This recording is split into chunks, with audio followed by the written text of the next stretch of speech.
మీ ఎలాంటి వ్యాపార ప్రకటనలకైనా వెంటనే మా ఛానల్ సంప్రదించండి. నమస్తే. ప్రస్తుతం మనతో పాటు ప్రముఖ ఆధ్యాత్మికవేత్త, జ్యోతిష్య వాస్తు పండితులు, లలితాదేవి ఉపాసకులు బ్రహ్మశ్రీ నానాజీ పట్నాయక్ గారు ఉన్నారు. గురువు గారితో మాట్లాడతాం. నమస్కారం గురుగారు. శ్రీమాత్రే నమః. నవంబర్ మాసం 2025 విశేషంగా ధనుసు రాశి వారికి ఎలాంటి అదృష్టాన్ని తీసుకురాబోతుంది? పాజిటివ్గా ఉంటుందా, నెగిటివ్గా ఉంటుందా? ఎలాంటి జాగ్రత్తలు తీసుకోవాలి? తప్పకుండా అండి.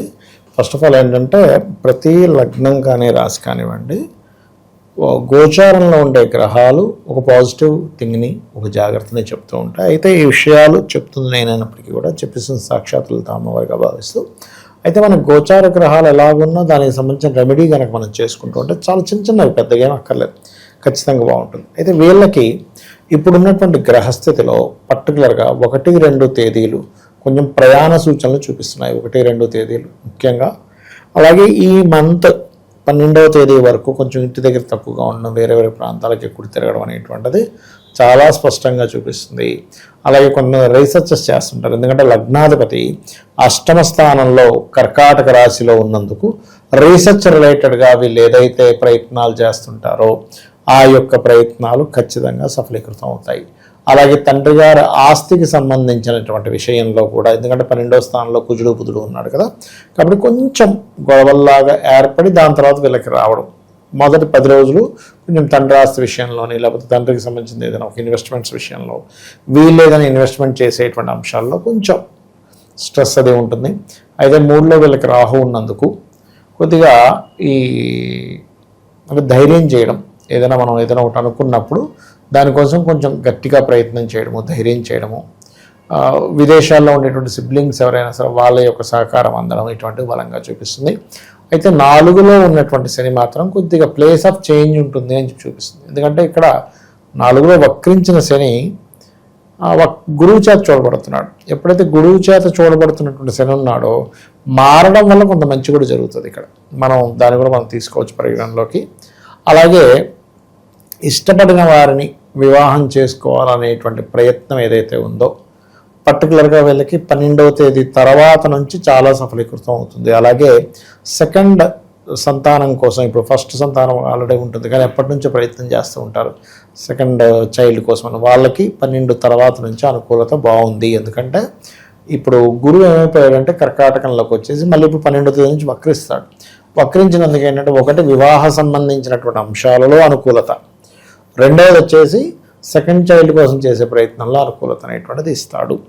కాకపోతే ఇక్కడ ఈ 12వ స్థానంలో కుజుడు బుధుడు ఉండడము, ఏకాదశంలో శుక్రుడు వచ్చి ఉండడం వల్ల ఏంటంటే ప్రధానంగా ఇక్కడ ఆఫ్టర్ మ్యారేజ్ తర్వాత అనవసరమైనటువంటి ఘర్షణల జోలికి వెళ్ళకూడదు. ఎందుకంటే 12వ స్థానంలో ఉండే గ్రహాలు ఎప్పుడు కూడా ఆఫ్టర్ మ్యారేజ్ తర్వాత ఏమవుద్దని చెప్తూ ఉంటాయి ఇప్పుడు కూడా. కాబట్టి ఆఫ్టర్ మ్యారేజ్ థింగ్స్ విషయంలో మాత్రం ఇది గొడవ అవుతుంది అని అనుకున్నప్పుడు ఈ నవంబర్ మాసంలో చాలా జాగ్రత్తగా ఉండాలి. అందులో ముఖ్యంగా మొదటి 10 రోజులు. ఎందుకంటే 12వ స్థానం అనేటువంటిది కేవలం మ్యారేజ్ లైఫ్ ఒకటే కాకుండా ఇన్వెస్ట్మెంట్స్. సో ఇన్వెస్ట్మెంట్ చేసేటప్పుడు అనవసరంగా తొందరపడి ఇన్వెస్ట్మెంట్ చేస్తాము. అది కూడా ఎవరో ఫ్రెండ్ చెప్పారనో, లేకపోతే వీళ్ళకి కొంతమందికి పిల్లలు ఉంటే ఆ పిల్లలు ఏదో బిజినెస్ దీంతో తల్లిదండ్రుల దగ్గరికి వస్తే వీళ్ళు ఇన్వెస్ట్మెంట్ చేస్తారు. చేసిన తర్వాత ఏంటంతా అసలు అంచనాలు తారుమారైపోయాయి, ఏంటి ఇట్లా ఉంది అనేటువంటిది ఉంటుంది. కాబట్టి ఆ యొక్క విషయంలో పర్టికులర్గా వీళ్ళు జాగ్రత్త వహిస్తూ ఉండాలనేటువంటి చాలా స్పష్టంగా చూపిస్తుంది. ఇక పిహెచ్డీస్ చేసేటువంటి వారికి చాలా మట్టుకు అనుకూలంగా ఉంటుంది, అందులో ఎటువంటి సందేహం లేదు. అలాగే ఇక్కడ ఈ బుధుడు దశమాధిపతి ఎప్పుడైతే కుజుడితో కలిసి ఉంటున్నాడో ఆల్రెడీ ఇప్పటికే విదేశాల్లో ఉండేటువంటి వారికి కొంత స్ట్రెస్, మార్పులు చూపిస్తున్నాయి. ఎందుకంటే ఇక్కడ ధనస్సు వారికి 3వ స్థానంలో ఎప్పుడైతే రాహు ఉన్నాడో విదేశాల్లోనే ఉంటూ అక్కడ ఇంకొక దేశంలోకి మారడం, లేకపోతే ఇంకో ప్రాంతానికి మారడం, ఇంకేదైనా ప్లేస్ చేంజెస్ అనేవి బలంగా చూపిస్తుంది. సో ఎస్పెషల్లీ కార్తీక మాసం కాబట్టి విశేషంగా ఏదైనా పరిహారం చెప్తారు? ఇప్పటి వరకు జీవితంలో చాలా కోల్పోయారు, అన్ని కష్టాలు అనిపిస్తున్నాం అనుకున్న వాళ్ళకి మళ్ళీ పడి లేవటానికి కార్తీక మాసాన్ని ఎలా వినియోగించుకోవచ్చు? కార్తీక మాసము అంటేనే అది దీపం, అంటే కార్తీక దీపం అని ప్రత్యేకత అండి. శాస్త్రంలో ఏం చెప్తారంటే కార్తీక మాసంలో నిత్యము దీపం వెలిగించు.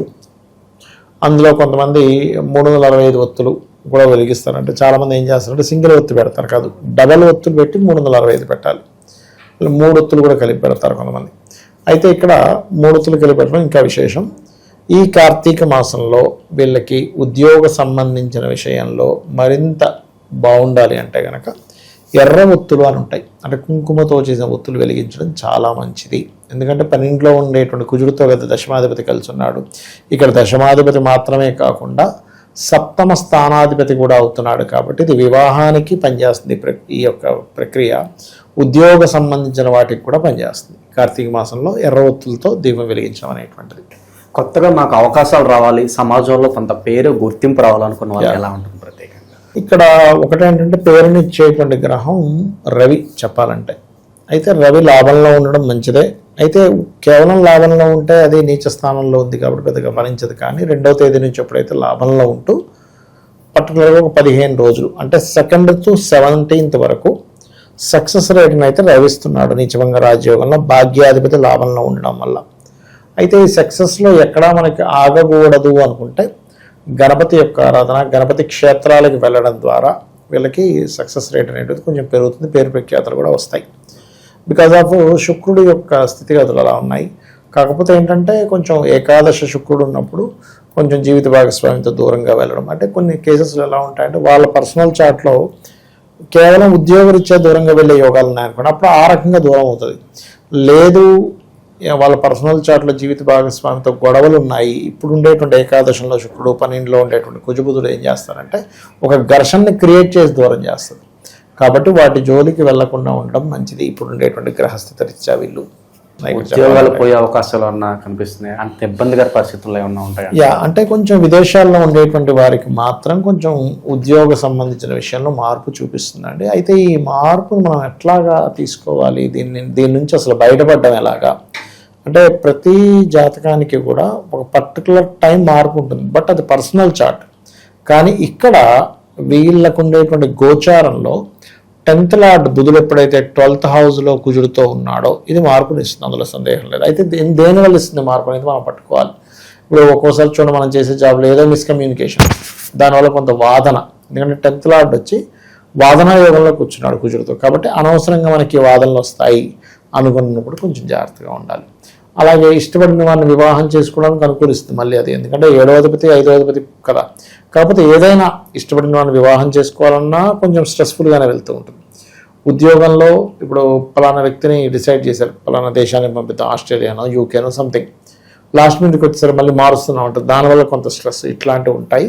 కాకపోతే వీళ్ళు ఎక్కువగా విదేశాలకు వెళ్ళి ఉద్యోగం చేయాలి, లేకపోతే ఉద్యోగ సంబంధించిన విషయంలో స్ట్రెస్ తగ్గాలి అంటే కనుక వీళ్ళు నవగ్రహాల్లో ప్రధానంగా బుధ కుజ గ్రహాల దగ్గర దీపారాధన చేస్తూ ఓం మాణిక్య మకుటాకార జానుద్వై విరాజితాయ నమః, లేదండి ఎక్కువ వాదనలు అవుతున్నాయని అనుకునేటువంటి వారు ఓం నవవిద్రుమ బింబస్త్రీ న్యక్కారి రదనచ్చదాయ నమః అని చేసుకోవడం చాలా మంచిది అనమాట వీరికి. అది ఓకే. ఓవరాల్గా ధనుసు రాశి వారి పరిస్థితి ఈ మాసం ఏ విధంగా ఉండబోతుంది, ఎలాంటి జాగ్రత్తలు తీసుకోవాలని అద్భుతంగా వివరించారు. ధన్యవాదాలు. శ్రీమాత్రే నమః.